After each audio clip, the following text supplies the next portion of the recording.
Hi students, welcome back. ഈ ഒരു സെഷനിൽ ഡിസ്കസ് ചെയ്യാൻ വേണ്ടി പോകുന്നത് നമ്മൾ ഇന്ന് +2 ഫിസിക്സ് പബ്ലിക് എക്സാം കഴിഞ്ഞിട്ടുണ്ട്.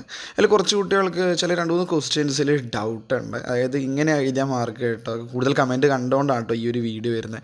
ഈ ഒരു ക്വസ്റ്റ്യനിൽ ഇങ്ങനെ എഴുതിയാൽ മാർക്ക് കിട്ടോ സാറേ, അതുപോലെ തന്നെ ഇത് മാറിപ്പോയിട്ടുണ്ട്, അത് ഡിലീറ്റ് അല്ലേ, ഇത് ഡിലീറ്റ് അല്ലേ, ഇതിങ്ങനെയല്ലേ എഴുതേണ്ടത് എന്നൊക്കെ പറഞ്ഞിട്ടുള്ളത്. അപ്പോൾ എസ്പെഷ്യലി അതിൽ കൂടുതൽ വന്ന ഒരു ഡൗട്ട് വരുന്ന കുറച്ച് കാര്യങ്ങളുണ്ട്. ചില ആൾക്ക് ചിലപ്പോൾ ഒരു ഹാപ്പിനെസ് ഉണ്ടാവാനുള്ള ചാൻസസ് ഉണ്ട്, ചില ആൾക്ക് ചിലപ്പോൾ നിരാശ ഉണ്ടാവാം, ചില ക്വസ്റ്റ്യൻസ് നിങ്ങൾക്ക് ഹാപ്പിനെസ് ഉണ്ടാക്കും തോന്നുന്നുണ്ട്. ഓക്കെ, അപ്പോൾ അങ്ങനെ 2-3 ക്വസ്റ്റ്യൻസ് ഉണ്ടാവും. ഒന്ന് ഹൈലൈറ്റ് ചെയ്യാണ്. ഓക്കെ, ഡിലീറ്റ് ആണോ അല്ലയോ എന്ന് ചെക്ക് ചെയ്യുന്നു. അതുപോലെ ഈ ഒരു കേസിന് പിന്നെ കമൻറ്റ് ഫുള്ളായിട്ട് പറയാൻ പറ്റും. ഓൾമോസ്റ്റ് ഞാൻ ടൈപ്പ് ചെയ്യുന്നത് എത്രത്തോളം ആൾക്കാർ ഇത് കമൻറ്റ് ചെയ്യുന്നുണ്ട്. അതുകൊണ്ടാണ് ഞാൻ ഒരു ചെറിയൊരു വീഡിയോ ആയിട്ട് ഈ ഒരു കേസ് പറയുന്നത്. മക്കളെ, വേറെ ക്വസ്റ്റ്യൻസിലും കാര്യങ്ങളിലൊന്നും എന്തില്ല, കൂടുതൽ ക്ലാരിഫിക്കേഷൻ പ്രശ്നമൊന്നുമില്ല. ഇക്യു പൊട്ടൻഷ്യൽ സർഫേസിനെ തൊട്ടുമ്പോഴത്തെ ആൻസർക്ക് എൻ്റെ വീഡിയോയിൽ പെട്ടെന്ന് വീഡിയോ ചെയ്തപ്പോൾ പറയാൻ വിട്ടുപോയിട്ടുണ്ട്. അതിനെ കമൻറ്റ് ബോക്സിൽ അറിയിക്കുന്നുണ്ട്. അത് നമ്മൾ പോയിൻറ്റ് ചാർജിൻ്റെ കോൺസെൻട്രിക് സ്ഫിയേഴ്സിൻ്റെ കേസ് പറയാം.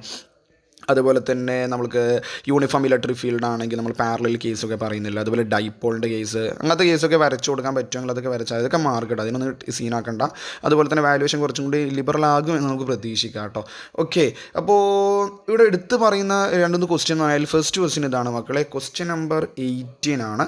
What is self induction? അത് നിങ്ങൾ എഴുതിയിട്ടുണ്ട്, എന്താണ് self induction, and define the expression for self inductance of A solid. Almost എൻ്റെ സ്റ്റുഡൻസും ഓൾമോസ്റ്റ് കുട്ടികൾ ചോദിച്ചൊരു കാര്യം ഇതാണ്, define the expression for self inductance of A solenoid എന്ന് കുട്ടികൾ ശരിക്കും വായിച്ചിട്ടുണ്ട്. അതുകൊണ്ടാണ് അവർ ഡിഫൈൻ ചെയ്ത് വെച്ചു. അത് സെൽഫ് ഇൻഡക്റ്റൻസിൻ്റെ ഇക്വേഷൻ്റെ സെൽഫ് ഇൻഡക്ഷൻ ഡിഫൈൻ ചെയ്യുന്നുണ്ട്. φ = Li ആണ്.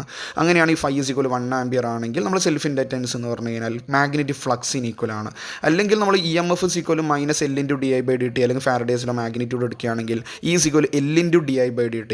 If di/dt value 1 ampere per second ആണെങ്കിൽ നമ്മൾ സെൽഫ് ഇൻഡക്റ്റൻസ് ഇൻഡ്യൂസ്ഡ് EMFനും ഈക്വൽ എന്നുള്ള ഡെഫിനിഷൻ ഉണ്ട്.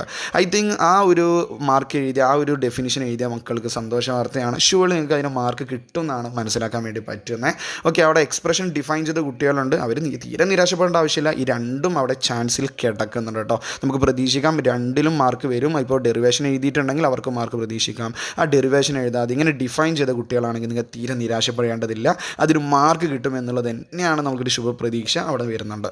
ഓക്കെ, ദെൻ പിന്നെ വരുന്ന ക്വസ്റ്റ്യൻ എന്ന് ചോദിച്ചു കഴിഞ്ഞാൽ അത് ക്വസ്റ്റ്യൻ നമ്പർ 20 ആണ്. 20ാമത്തെ ക്വസ്റ്റ്യൻ. അതേ സെഷനിൽ നമ്മൾ 3 മാർക്കിൻ്റെ സെഷനിൽ ഇപ്പോൾ ഞാൻ പറഞ്ഞത് 18 ആണ്. ആ 3 മാർക്ക് തന്നെയാണ് കുട്ടികൾ കുറച്ചൊന്ന് വലച്ചത്. ഓക്കെ, പിന്നെ വന്നത് ഈ 18, 19 സീനൊന്നും ഇല്ല. ഇലക്ട്രോമാഗ്നറ്റിക് സ്പെക്ട്രം അത് നിങ്ങൾ എന്ത് ചെയ്യണം, increasing order of frequency or wave ലെങ്ത്തിൽ നമ്മൾ EM വേവ്സ് എഴുതി വെക്കാത്തില്ല. കാരണം 3 മാർക്കല്ല മക്കളെ. അതുകൊണ്ടാണ് എന്ത് ചെയ്യണം, ആ റേഡിയോസും മൈക്രോവേവ്സിനെ കുറിച്ചൊക്കെ ഒന്ന് ഡീറ്റെയിൽ ആയിട്ട് ഒന്ന് അറേഞ്ച് ചെയ്യുക. പറ്റുമെങ്കിൽ അതിൻ്റെ പ്രോപ്പർട്ടീസൊക്കെ എഴുതാൻ പറ്റുമെങ്കിൽ എഴുതണം എന്നാണ്. ഓക്കെ, എന്തായാലും അത് അറേഞ്ച് ചെയ്യണം കേട്ടോ, എന്നാലേ മാർക്ക് കിട്ടുള്ളൂ. ഓക്കെ, ആ സ്റ്റേറ്റ്മെൻറ്റ് മാത്രം പോരാട്ടോ. ഫുൾ മാർക്ക് കിട്ടില്ല, മാർക്ക് കിട്ടും, ഫുള്ള് കിട്ടില്ല കേട്ടോ. അപ്പോൾ ബോർ അറ്റോമിക് മോഡലിലെ പോസ്റ്റുലേറ്റ്സ്, നോർമലി പോസ്റ്റുലേറ്റ്സുമായി ബന്ധപ്പെട്ടുള്ള കാര്യങ്ങൾക്ക് അറിയുന്നതാണ്, വളരെ സിമ്പിളാണ്. ബട്ട് നമ്മളുടെ ഒരു ഡിലീറ്റഡ് സെഷൻസിൽ നോക്കുമ്പോൾ അതാണ് ഞാൻ താഴെ കൊടുത്തിരിക്കുന്നത്. ബോർ ആറ്റം മോഡലുമായി ബന്ധപ്പെട്ടുള്ള കാര്യങ്ങൾ റാഷണലൈസ്ഡ് ടോപ്പിക്കിൽ അല്ലെങ്കിൽ ഡിലീറ്റഡ് സെഷനിലായിട്ട് കണക്ട് ചെയ്ത് പോകുന്നുണ്ടെന്നാണ് മനസ്സിലാക്കാൻ പറ്റുന്നത് കേട്ടോ. ഓക്കെ, അത് എത്രത്തോളം ഒഴിവാക്കും എന്നുള്ള കാര്യം എനിക്കറിയില്ല. ഓക്കെ, അപ്പോൾ ഒരു ശുഭപ്രതീക്ഷ അവിടെയും വരുന്നുണ്ട്. ബോർ അറ്റോമിക് മോഡലിൻ്റെ ആ ഒരു ക്വസ്റ്റ്യൻ മിക്കവാറും അത് ഒഴിവാക്കിയിട്ട് ഓർ ക്വസ്റ്റ്യൻ വെച്ച് നോക്കുമെന്ന് എനിക്കറിയില്ല. ഓക്കെ, അപ്പോൾ ബോർ അറ്റോമിക് മോഡലിൻ്റെ ഭാഗം ഡിലീറ്റ് പോകുന്നുണ്ട്. ഓക്കെ, അപ്പോൾ അതിൽ എത്ര കാര്യങ്ങളാണെന്ന് പറയുന്നില്ല. അപ്പോൾ കറക്റ്റ് നമ്മൾ എന്ത് ചെയ്യണം, ആ ഒരു വാല്യൂ, ആ ഒരു 12.4 എന്ന് പറയുന്ന സെക്ഷൻ കംപ്ലീറ്റ് നോക്കണം. അപ്പോൾ നിങ്ങൾ 12.4 ചെക്ക് ചെയ്തിട്ടില്ല. 12.4 നോക്കുകയാണെങ്കിൽ ബോറിൻ്റെ അറ്റോമിക് മോഡൽ അതിൻ്റെ പോസ്റ്റുലേറ്റ്സും കാര്യങ്ങൾ പോകുന്നുണ്ടെങ്കിൽ നമുക്ക് പ്രതീക്ഷിക്കാം. ഓക്കെ, ഡിലീറ്റഡ് സെഷനിൽ ഈ പ്രാവശ്യം വരുന്ന ഡിലീറ്റഡ് തന്നെയാണ് എൻ്റെ കയ്യിലുള്ളത്.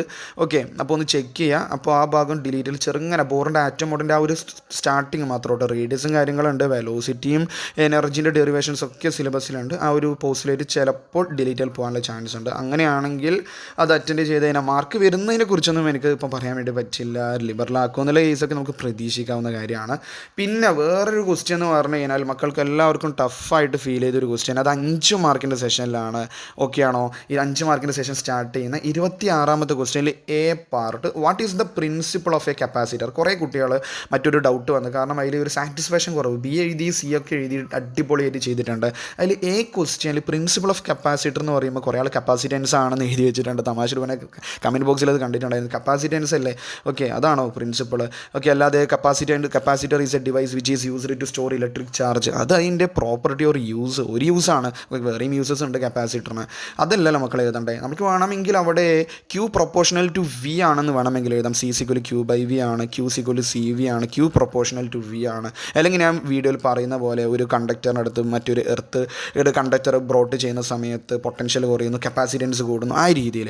പിന്നെ ഞാൻ ഈ ഒരു ക്വസ്റ്റ്യൻ ഇവിടെ കൊടുക്കാനുള്ള കാരണം കുറേ കുട്ടികൾ അത് ഡിലീറ്റഡ് സെഷനിൽ പോകുന്നുണ്ട്. ഡിലീറ്റ് എന്ന് പറയുന്നുണ്ട്. ഐ തിങ്ക് അത് ഡിലീറ്റിൽ കാണാൻ പറ്റുന്നില്ല. നോർമലി സെക്കൻഡ് ചാപ്റ്ററിൻ്റെ ഡിലീറ്റഡ് സെഷനിൽ നമ്മൾ എനർജി സ്റ്റോറിൻ്റെ കപ്പാസിറ്റർ, അത് നിങ്ങളുടെ മോഡൽ എക്സാമിന് വന്നിരിക്കുന്ന ആ ഒരു ഡെറിവേഷനാണ് ഡിലീറ്റായി പോയെന്നാണ് ഞാൻ മനസ്സിലാക്കുന്ന കാര്യം കേട്ടോ. അതിൽ അങ്ങോട്ടും കൂടി ചില വേരിയേഷൻസ് ഒക്കെ വരാം. ഞാൻ മനസ്സിലാക്കുന്ന കാര്യം എൻ്റെ കയ്യിലുള്ള ഡിലീറ്റഡിൽ നോക്കിയ സമയത്ത് ഇങ്ങനെ തന്നെയാണ് കാണുന്നത്. അപ്പോൾ കപ്പാസിറ്റർ പ്രിൻസിപ്പിൾ മാത്രമായിട്ട് എങ്ങനെ ഡിലീറ്റ് ആയി പോകുന്ന എനിക്കറിയില്ല. കാരണം കപ്പാസിറ്റർ അവിടെ ഉണ്ട്, പാരലൽ പ്ലേറ്റ് കപ്പാസിറ്റർ ഉണ്ട്, കോമ്പിനേഷൻ ഓഫ് കപ്പാസിറ്റേഴ്സ് ഒക്കെ സിലബസിലുള്ളതാണ്. അപ്പോൾ ഇവിടെ എനർജി സ്റ്റോർഡ് മാത്രം, അതുകൊണ്ട് അത് ഡിലീറ്റ് അല്ല എന്നാണ് ഞാൻ മനസ്സിലാക്കുന്ന കാര്യം. അതുകൊണ്ട് ഓക്കെ, ഈ ഒരു ക്യൂ പ്രൊപ്പോർഷണൽ ടു വി എഴുതിയ കുട്ടികൾക്കും അവിടെ ഒരു ആശ്വാസമാണ്. ഡിലീറ്റ് ആണെന്ന് വിശ്വസിക്കുന്നവർക്ക് ചെറിയൊരു നിരാശ മേ ബി ഉണ്ടായേക്കാം. മോർ ക്വസ്റ്റ്യൻസ് ഒക്കെ എഴുതിയിട്ടുണ്ടെങ്കിൽ അടിപൊളിയായിരിക്കും. വേറെ വലിയൊരു ബുദ്ധിമുട്ടോ കാര്യങ്ങളൊന്നും ഉണ്ടായിട്ടില്ല. പിന്നെ ഫോർത്ത് ക്വസ്റ്റ്യനിലാണ് പിന്നെ ഒരു കൺഫ്യൂഷൻ വരുന്നത്. നമ്മൾ വൺ വേർഡ് സെഷനിൽ ഒരു ഫോർത്ത് ക്വസ്റ്റ്യനിൽ വരുമ്പോൾ locus of points which have the same phase. Normally അവിടെ സെയിം ഫേസ് കൊണ്ട് സെയിം ഫേസ് ഓഫ് വൈബ്രേഷൻ അവർ ഷോർട്ടാക്കി തന്നതിനാണെന്ന് ഞാൻ മനസ്സിലാക്കുന്നത് കേട്ടോ. ആ വൈബ്രേഷൻ ഇല്ലാത്തത് കൊണ്ട് ഒരു ഫാൾസ് ആയിക്കൂടെ എന്നുള്ളൊരു ചാൻസ് അവിടെ അവശേഷിക്കുന്നുണ്ടെങ്കിലും അങ്ങനെ ഒരു കൺഫ്യൂസിങ് അവിടെ ചോദിച്ചിട്ടില്ല എന്നാണ് ഒരു നോർമലി നോക്കുമ്പോൾ നമുക്ക് മനസ്സിലാക്കാൻ വേണ്ടി പറ്റുന്നത്. വേറെ ക്വസ്റ്റ്യൻസ് കാര്യങ്ങളൊന്നും അങ്ങനെ ബുദ്ധിമുട്ടില്ല.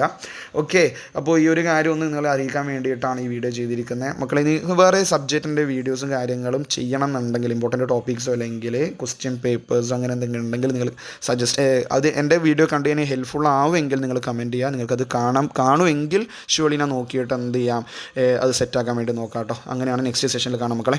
Okay, thank you. കൂളായിരിക്കുക, ടെൻഷൻ അടിക്കാൻ നിൽക്കേണ്ട. ഇനി ബാക്കിയുള്ള എക്സാമിൽ അടിച്ച് പൊളിക്കാൻ നോക്കുക കേട്ടോ. ഓക്കെ, അപ്പോൾ ഇന്ന് വന്ന മിസ്റ്റേക്സ് അടുത്ത എക്സാമിൽ വരാതിരിക്കാൻ നോക്കുക. കാരണം കുറേ ടൈമിൻ്റെ ബുദ്ധിമുട്ട് എസ്പെഷ്യലി എടുത്ത് പറഞ്ഞു. ടൈം അറിയായിരുന്നു, വായിച്ചപ്പം കിട്ടിയില്ല. അത് ക്വസ്റ്റ്യൻ ശരിക്കും വായിക്കാം മക്കളെ. കൂൾ ഓഫ് ടൈം അതിന് യൂട്ടിലൈസ് ചെയ്യും. ആ സമയത്ത് വേറെ പരിപാടിക്ക് പോവല്ല. അതുപോലെ ക്വസ്റ്റ്യൻ നല്ലോണം വായിച്ച് മനസ്സിലാക്കി ഇന്ന ടോപ്പിക്കാണ് എഴുതേണ്ടതെന്നും സമയബന്ധിതമായിട്ട് എഴുതി തീർക്കാൻ നിങ്ങൾക്ക് പറ്റണം കേട്ടോ. ഇനിയുള്ള എക്സാംസ് ഇൻ കേസ് ഈ എക്സാമിൽ അങ്ങനെ എന്തെങ്കിലും മിസ്റ്റേക്ക് പറ്റിയാൽ ഇനിയുള്ള എക്സാമിൽ അത് വരുത്താതിരിക്കുക കേട്ടോ. തൊട്ടുമ്പോൾ പറഞ്ഞാൽ വേറെ എന്തെങ്കിലും ചാപ്റ്റേഴ്സ് അല്ലെങ്കിൽ വേറെ സബ്ജക്റ്റിൻ്റെ എന്തെങ്കിലും ഇമ്പോർട്ടൻറ്റ് ടോപ്പിക്സോ കാര്യങ്ങളൊക്കെ വേണമെങ്കിൽ ഞാൻ എൻ്റെ ഫ്രണ്ട്സിനോട് ചോദിച്ചിട്ട് ടീച്ചേഴ്സിനോട് ചോദിച്ചിട്ട് വേണമെങ്കിൽ അത് സെറ്റാക്കാൻ നോക്കാം. കാരണം നിങ്ങളെ ഹെൽപ്പ് ചെയ്യണമെന്നൊക്കെ ആഗ്രഹമുണ്ട്. അപ്പോൾ അത് വേണം എന്നുണ്ടെങ്കിൽ പറയാം. അതിന് സെഷൻ നോക്കിയിട്ട് ചേട്ടോ. ഓക്കെ മക്കളെ, നെക്സ്റ്റ് സെഷനിൽ കാണാം. Thank you.